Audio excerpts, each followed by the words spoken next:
Okay, and then how I can reuse this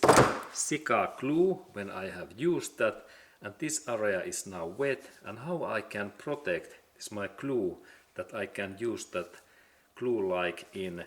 some days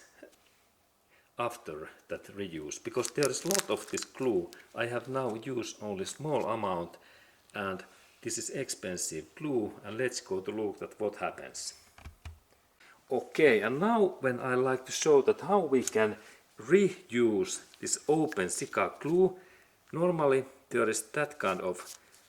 nozzle in this Sika glue, and we install that in position, and there is hole, and now we have to press this glue so much that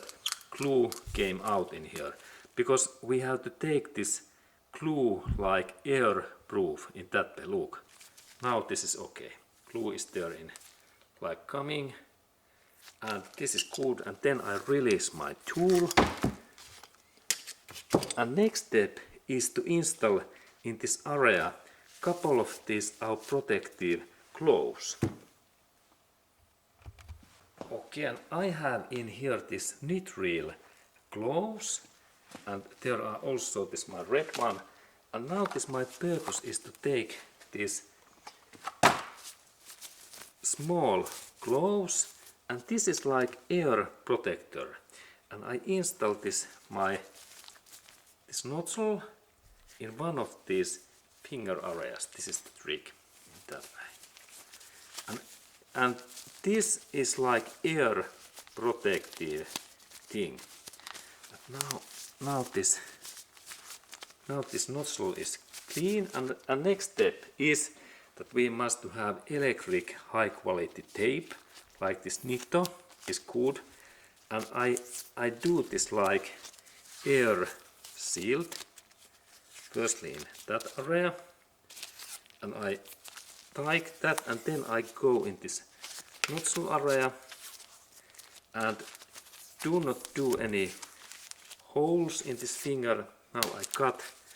this my electric tape, and final part is that if we have this excellent 3M Scotch, this tape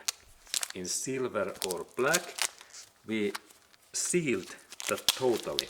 and this purpose is to protect this my glue element, so that this element glue that it don't dry. And in here, and then I close that, and also in this nozzle area in here. Okay, excellent. Okay, and now when I have closed and tap this my excellent Sika glue,